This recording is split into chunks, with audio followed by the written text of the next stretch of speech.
Hi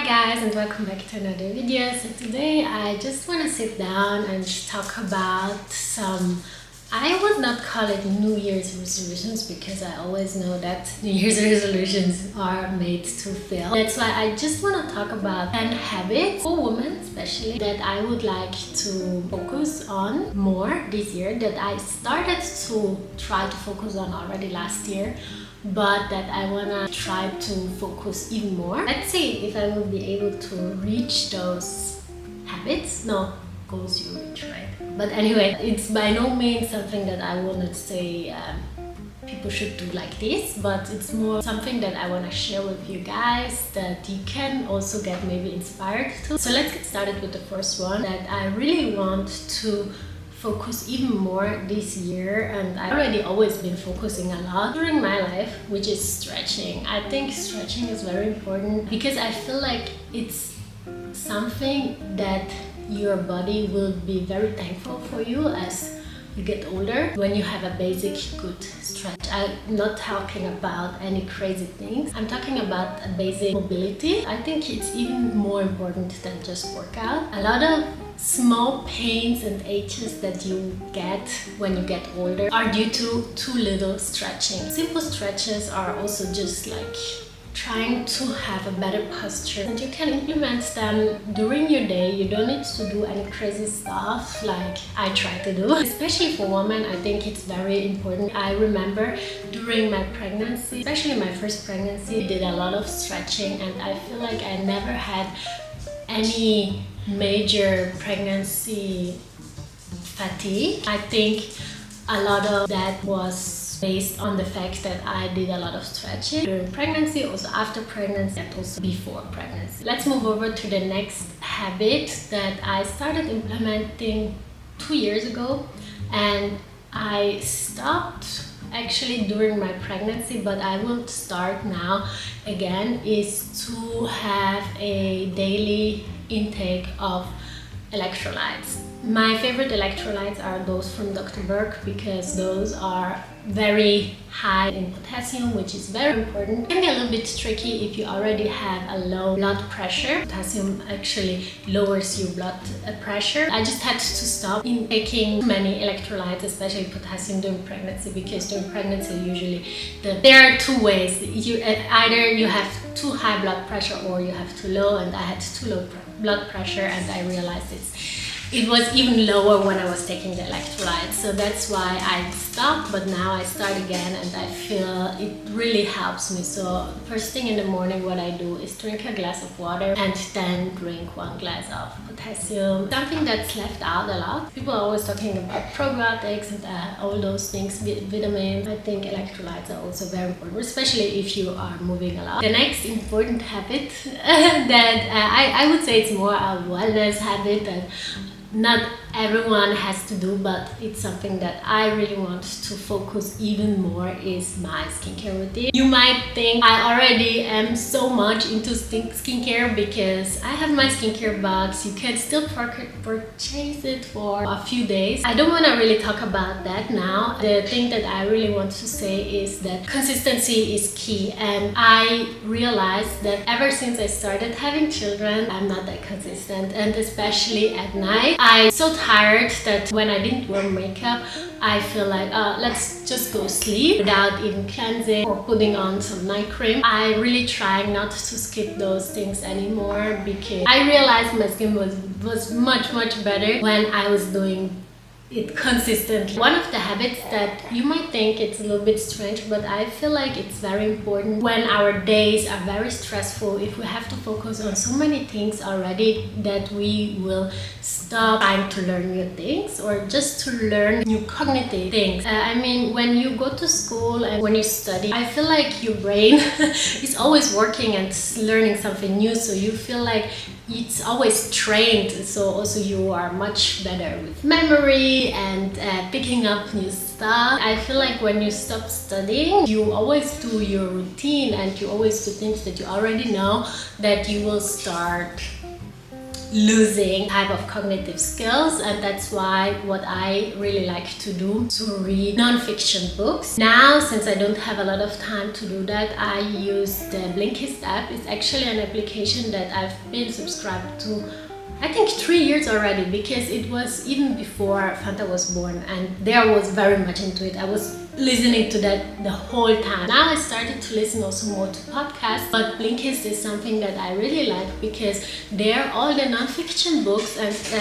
as you guys know, my main language is German, so it's actually a German application. But now as they grew, I realized they also have English books that they actually summarize, and they summarize them in very short blinks. So that's a perfect way for you to get to know new things without having to read like a thick book, but you will just get summarized everything. And the even cooler thing is that you don't have to read it, but you can listen to it. I just listen to it throughout the day, while cleaning, while crocheting. As soon as I started using Blinkist, I definitely started to listen much less to music, but I feel like it's something great. So you always get suggested new things that are similar, so they will know what your interests are and so on. You know, all those apps work the same way. If you want to improve your cognitive skills and you want to learn something new in a very fast way, you can give it a try. One habit that I really want to get back to, and I was doing it very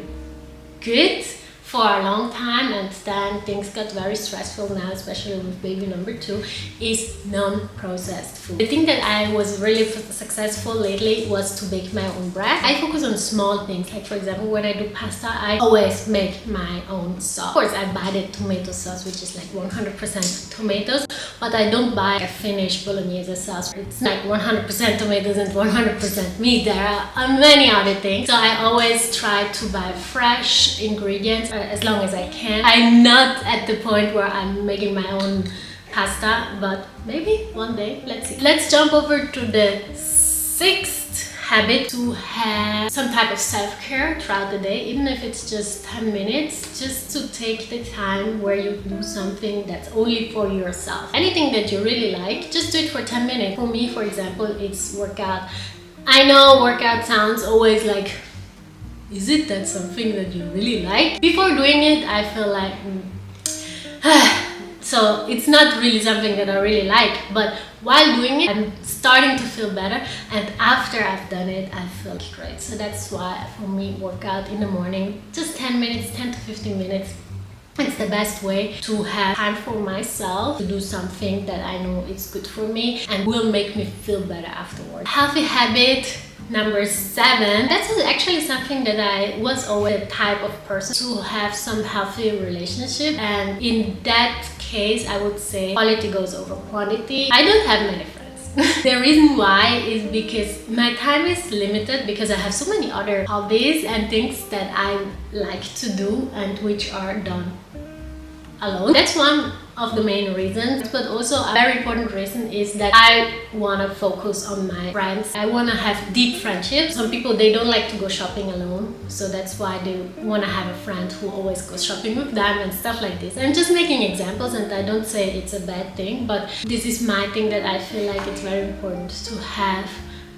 maybe 5 or maximum 10 friends, and those friends are very, very close, that you can focus on, for them, and that also they can be here for you. Healthy habit, especially for a woman, number 8 is pelvic floor exercise. Not only workout and stretching, especially when you give birth, your pelvic floor goes through a very difficult time, let's say like that. So that's why I already was focusing on that during pregnancy, but I mean, it's always good to do even before. To have a strong core as a woman is very important. I actually never heard about this before I was starting to inform myself about pregnancy and what you need to take care of, what you need to do during postpartum. I wish I knew all those things before. Some women, they are not even allowed to jump anymore because their pelvic floor is so weak. It's something that you should do already, and not only when you start thinking about children. Very important, especially for us women, is to have an iron-rich diet, and this is something that I really need to